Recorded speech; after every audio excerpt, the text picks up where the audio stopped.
Hey all, and welcome back to Fuzzy Ducksy Gaming and a new video on the channel going over how to make your own farming strategy and how to pick what to farm based on the current market.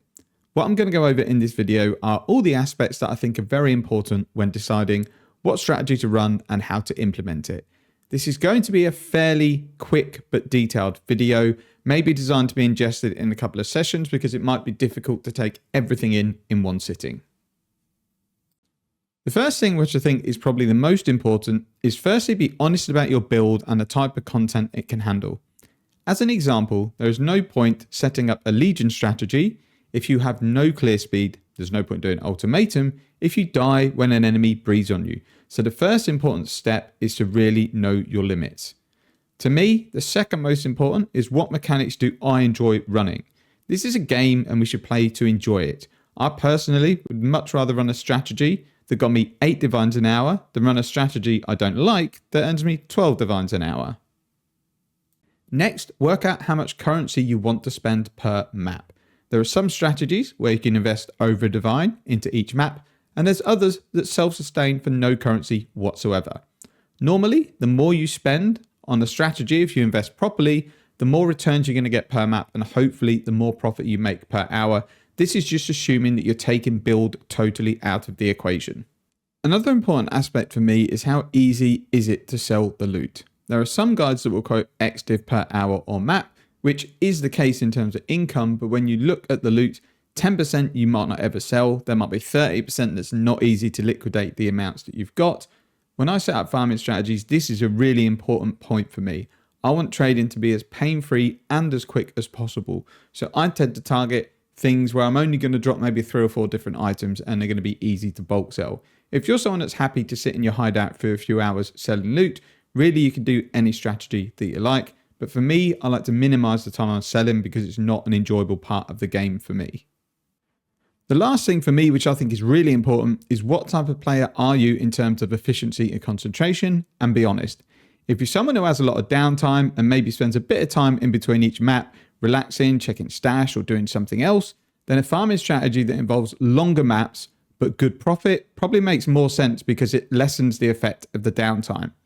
If you are someone who can farm the same repetitive content over and over and enjoy it, then an in and out mapping strategy would make more sense and probably bring the most profit. So TLDR, if you're someone who is able to focus very, very efficiently, then maps that are done really, really quickly will bring you the most profit. But if you're someone who does like to dally in between maps, then maybe juicing your map so that they take longer would be the right option. One bonus tip I would recommend is to have a goal in mind for what you want to achieve, as this helps you focus. It also gives you a real sense of achievement when you hit those goals and meet your targets. So once you've identified the mechanic or mechanics you want to concentrate on, and you know the limitations of your build, what is the next step? Personally, for me, I'm going to go and check the major things that drop out of those mechanics to check what sort of profit I might earn. So we're going to use a live example. Let's say we wanted to do Blight, Essences, and Metamorph. Firstly, I'm going to go into a price checking tool, whether that's TFT or just a trade website or an extension, and then just have a look what stuff sells for that's going to drop out those mechanics. So for Blight, it's mainly going to be blighted maps and oils. So I'll go in and have a look at what blighted maps sell for. So I can see here that they sell for around 8 maps for 1 divine. So then we'll check the oils. I can see that gold oils go for almost a divine, which means a silver should be around 1/3 of the price, give or take. So those 2 items look like they're definitely worth farming. I'm then going to go into essences and just randomly check some bulk essences. So I'll check the ones that I know are lucrative. So things like loathing, I can see that they are very expensive. I can sell 61 of these essences for 10 divines, and then just maybe check some less valuable ones like suffering, and they are 22 for a divine. With this mechanic, I know that I can change essences with harvest into more valuable essences. So I've checked the essences, they look okay. I've checked Blight, that looks fairly profitable too. Then we need to go and check Metamorph. Metamorph is one of those things that drops lots of different things. The main things you're going to drop are catalysts and inscribed ultimatums in terms of stuff that sells very easily and quickly. You will obviously with this sort of mechanic get lots and lots of bubblegum stuff, maybe get some jackpot items, but these are 2 items I know drop regularly, so I want to check the prices. So I'm going to go and look at an inscribed ultimatum. You can just search on trade for these. And I can see that the minimum price for one of these is 150 chaos.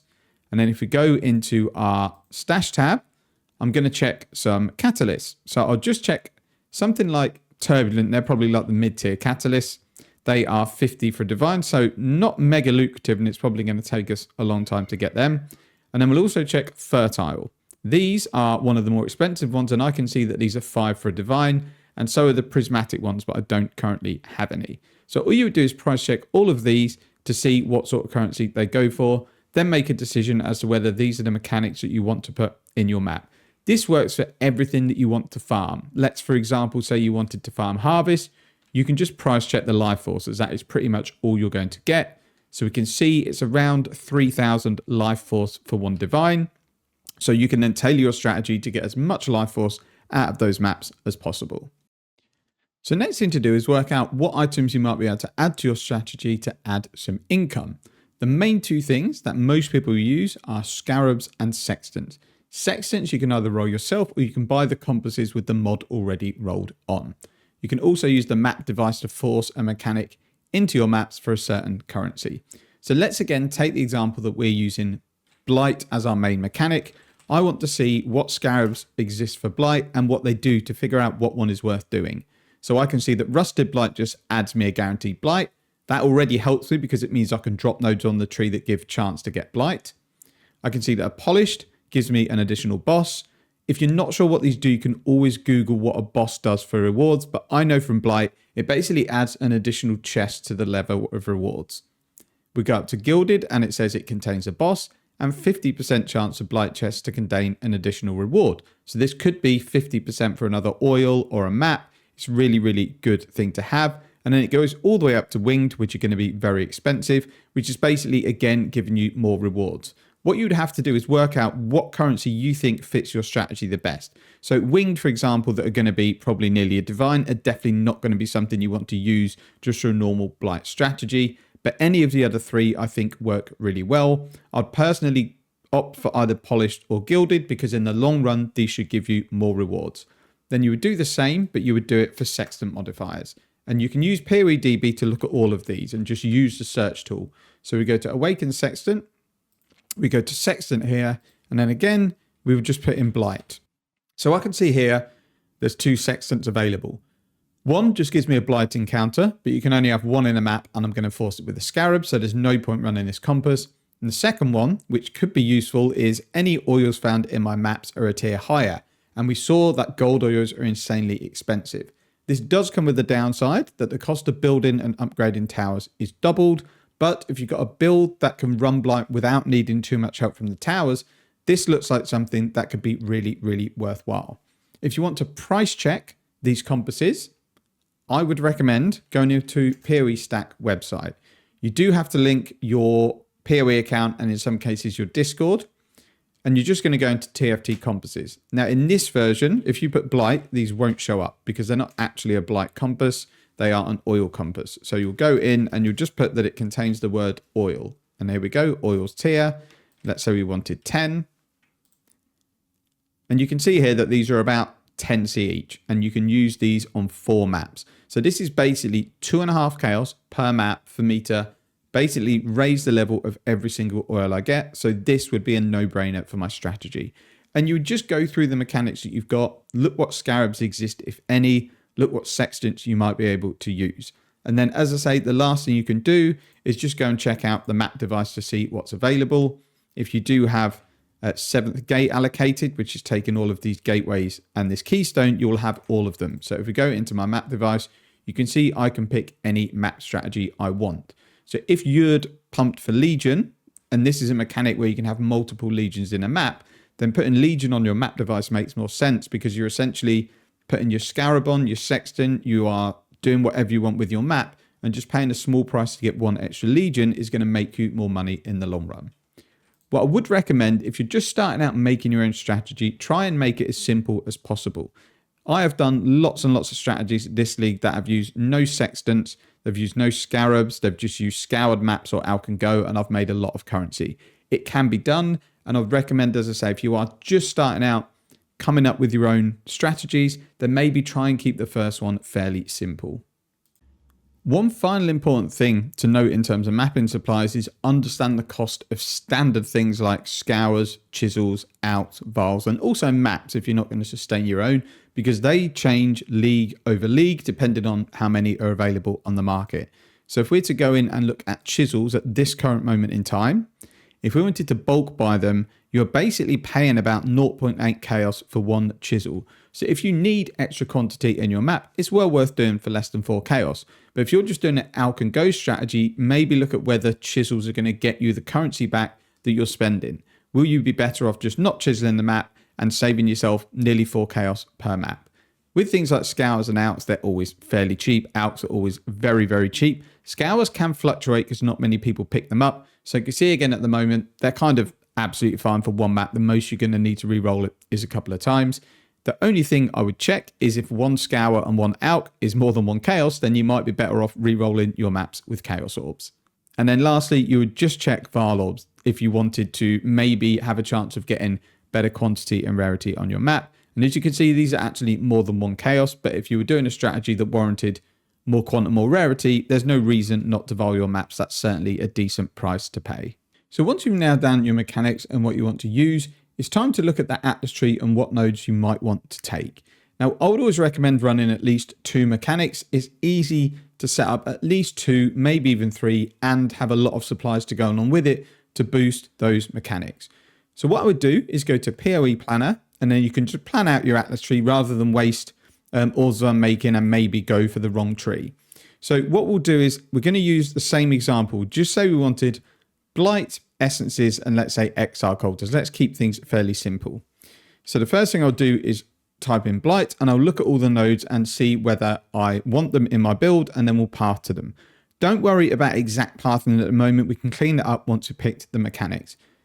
So the first thing I'm going to do is just look at the notables. So this one here is maps found in the area have 3% chance to have area contains Blight. That does nothing for me. And this one is Blight encounters spawn more non-unique monsters. Doesn't really matter, but it does spawn them 100% quicker. That means I should be able to get my Blight encounters done twice as quick. So we're definitely going to take that. So for now, we're just going to go for the quickest route to it. And then we'll look which way we want to go round. So here we've got spawn more monsters, chance to have a modifier, spawn more monsters, and then spawn more monsters. They don't do anything for me. These small nodes, Blight encounter, I'm forcing it. That does nothing.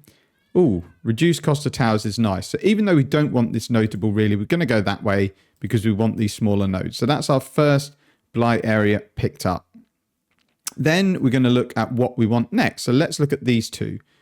So Blight crafting option is always available and reduced cost. This does nothing because you can only have 1 Blight and you're forced in with a Scarab. This one, varieties of items contained in Blight chests are lucky, and Blight chests have much more chance to have Blighted maps. We definitely want that. So we're going to beeline to that. Then we're going to look at these 2 small nodes to see if they're worthwhile, and they're not. They're chance to complete, basically chance to get a free Blight, but again, we're forcing it with the Sextants. So we're definitely going to go up here, and we have to take these 2 small nodes, but they're good anyway, chance to get additional rewards. I will check out these 2 small nodes to see if they're worth taking, and I think in all honesty, they probably are. I have no idea what lucky means, but it sounds like it's good. And obviously chance to get an additional reward is also decent. So I'm going to take both these small nodes as well. So next Blight ones that are highlighted are just chance to get Blight encounter. We don't need that because we're forcing it on with a Scarab. So let's look at the next one. Blight monsters take increased damage and your pumps have increased durability. That's very nice. And then these are just, again, monsters take increased damage. I think you should always take these unless you've got a crazy 100 million DPS build where you're not going to need it. These are always a nice little fallback. Now you can see there's also a keystone nearby. Blight monsters in your map take less damage from you but more from towers. This is a beginning game type of thing. Once you've got a build that does half decent damage, this is definitely a negative. So we're not going to take that. So there's another cluster. This one is Blight bosses in your map drop additional anointed jewelry. This is actually very nice because what you can do is extract oils from this jewelry. And if you get jewelry that would be used a gold oil to anoint, you've got a chance of getting a gold oil out of it. It also means we get a guaranteed boss, which is more rewards. So regardless of what these small nodes are, we're taking them. And they're actually decent. Bosses have chance to have an additional reward. and it goes up to 100%. So essentially that's another additional reward. So just from taking this node, we're getting 2 extra rewards. And then the last circle I can see here is blight chests in your maps have 10% chance to have an oil extractor, which is the thing I was mentioning you use on the jewelry, and 25% chance for oils to be a tier higher. That is a no-brainer. And then as you go up here, it's increased chance to contain blighted maps or oils. Again, these are great for our strategy. So that's our main mechanic sorted out. We've got all the nodes that we want. As I say, you can sort out your pathing later once you've decided what else you want to take. Now, I mentioned essences might be good for 2 reasons. 1, they're always profitable. 2, we path past nearly all of the essence nodes. So again, we'll just type essence. And we'll go up here to get this one. We will travel up here to get this one.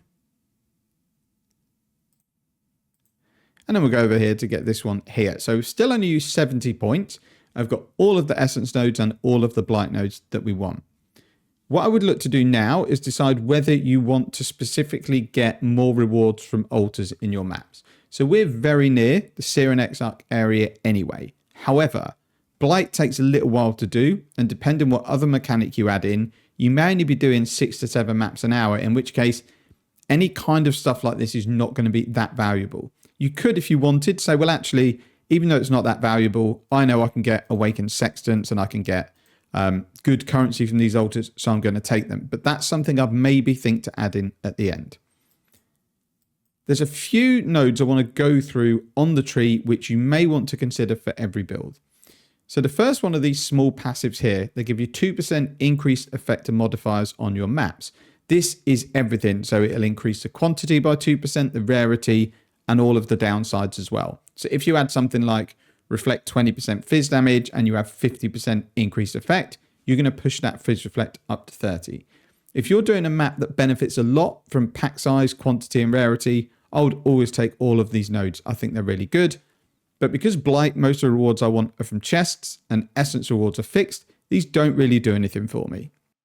Some other nodes that are really good for basically any mapping strategy where you're putting some sort of quantity, rarity, and pack size on your maps all revolve around this middle wheel here. So these small nodes give you 1% increased quantity of items. So if you had the points, you could take this entire wheel. So we'll do that since we do have spare points. And then the wheel in the middle gives you 1% increased quantity and 5% rarity. So just from these 3 points, we get an extra 15% rarity and 3% quantity. Now, like I mentioned, for this specific strategy, I wouldn't necessarily do it, but if I had the spare points, I think they're always good to take. So before I pick my last mechanic, the next thing I want to think about is, do I want to drop my own maps or do I want to buy them? If you want to sustain your own maps, pick up all of these shaping nodes. So we can go here, pick up the gateway, come over here and pick up this node, and then we can go and get these nodes at the top here. The reason being is even though we can only drop T16 maps, I won't go into it in detail, but you still do drop lower maps. They're just converted into points. When you get a certain amount of points, the game will drop you a tier 16 map. Making sure we have higher tiers of maps, which we'll have from our void stones and these nodes, it means any T15 maps automatically turn into T16, and you'll drop T16s more often because you're getting higher equity for those maps. It's something that you can find hidden in the forum somewhere when they first mentioned it. I don't really want to go any more detail than just, yes, taking increased chance to drop higher maps will get you more maps, even with 4 void stones in. The next thing you want to look at is, are there any keystones that are going to help you? So map sustain, for example, you might decide you want to take singular focus, which gives you 200% more chance for your maps to be your favorite map, but any other map converts to basic currency. For blight, you definitely don't want that because it will convert a lot of your blight maps that you drop into junk currency. So we can't have this option for doing blight. And that's kind of my tree as I want it for the 2 mechanics. So I can now see that I've got plenty of points left to go and get another mechanic. We won't go through speccing out the mechanic because it's exactly the same as we've just been through, but you would just search the tree and see what there is. So let's say we wanted to go harvest. We can see here that we are close to these ones, and from this gateway here, we're actually close to nearly all of the harvest nodes, so we can actually pick most of these up. You can go and do whatever mechanic you want and spec that out. Then once you've got all your nodes, you then maybe look to optimize the path in a little bit. Like I think for this tree, this actually looks okay. You can maybe, looks like we could save some points here if we went this way. Actually, let's do it properly. If we go this way, we can get rid of all of these. And now I've only used 82 points, and then I can put the other points into my third mechanic. That's kind of it for setting up your Atlas tree. One massive tip I would recommend is pretty much someone has done every single mechanic in some form or another in a farming strategy. So go onto the forums, go onto YouTube, search for strategies involving the mechanics that you want to do, because it will give you an idea of the trees they do, but also might give you some tips you hadn't thought of into how to make the strategy even better. So you're pretty much good to go. You know what tree you want, you know what mechanics you want to run, and you know what additional items you need to run your strategy. What I would do before you fully commit is buy enough supplies to do 4 to 5 maps, and I would time yourself and how quickly you can get these maps done. What I would then do is have a separate stash tab to put all of the loot in that you get from the 4 to 5 maps. Now, this is not going to give you an exact indication of what you might earn, but it's going to give you a ballpark figure. So if you get to the end of the 5 maps and you look at your stash tab and you've got about 5 chaos worth of loot, then your strategy is probably not working. I say I recommend you use a timer to work out how long you are in each map. So what I would do is use a timer. I use one called Live Split. You can just Google it. It's free to download, and it's the one that most of the POE racers and players use. You just set it off, run your 5 maps, and then stop it. Include your downtime. So when you're in your hideout, when you're stashing loot, when you're putting your maps in, whatever you would do in between maps, include this time, because otherwise you're going to get an unrealistic outcome in terms of your profit. Once you're done, you can look at the value of that stash tab using one of several different websites. So all these websites, you will need to connect your POE account with them because it will read from your stash tabs. I like to use Wealthy Exile. I just find it is quicker than POE Stack. There's plenty of tools on the market, but I do recommend you do something like this because it's easy just to get a view of your stash tab. So the way the game will update your stash tab is every time you change zones, your stash tab will update. So if you've just come out of a map, dumped all your loot, you will need to change zones before that updates. So all I would do is go into POE Stack or Wealthy Exile, press refresh, and it'll give me a value for the currency I've got sitting in my tab. There are some things it won't include, and each of these will strip out different things. Wealthy Exile, for example, I know doesn't include inscribed ultimatum, so I'll need to add them in. This is something that you'll easily figure out because you won't have a ton of loot from your 5 maps, and it'll also help you when checking prices later on.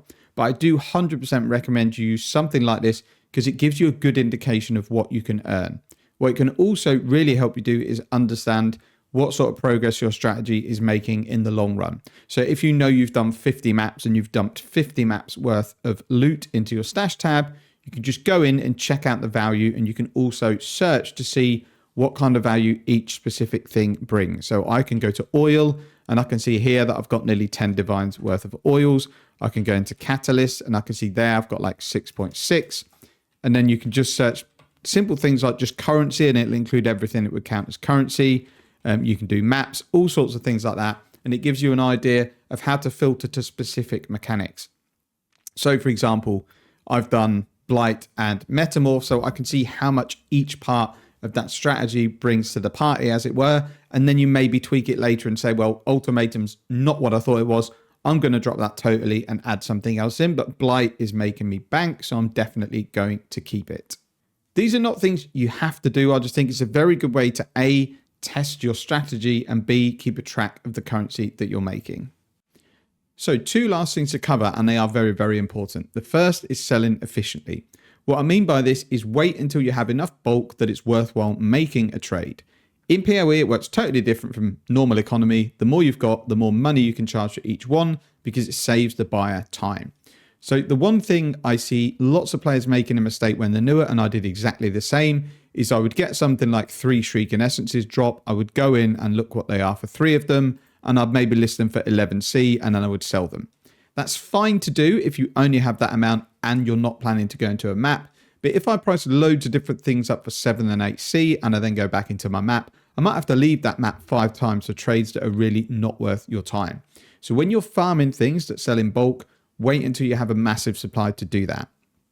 I tend to just have sell-in sessions at the end of my farming session where I'll maybe spend half an hour just sitting in my hideout selling, and that's the best way I think to do it. What you can do if you do want to get a slightly better price and you're not bothered about a super quick sell is list them up and then just accept that you will come out of a map for your trade. And if you're pricing stuff in bulks, it's hopefully going to be for multiple divines anyway, so it's going to be worth it. Oh, just very quickly, there is a video linked in the description. Go over how to bulk sell. So it's easy for me to go into a stash that's got lots of stuff in it. So if we went into essences, for example, and I price check an item, I can see essences of torment are 17 for 1 divine. The way you price items is the first number that you're going to put in is going to be the currency you want to get. So we're going to say divines and we want 1. And I can't remember the number. I think it was 15 for 15 essences. All you do is 1 divided by 15. This means you want 1 divine orb and you're going to give them 15 essences.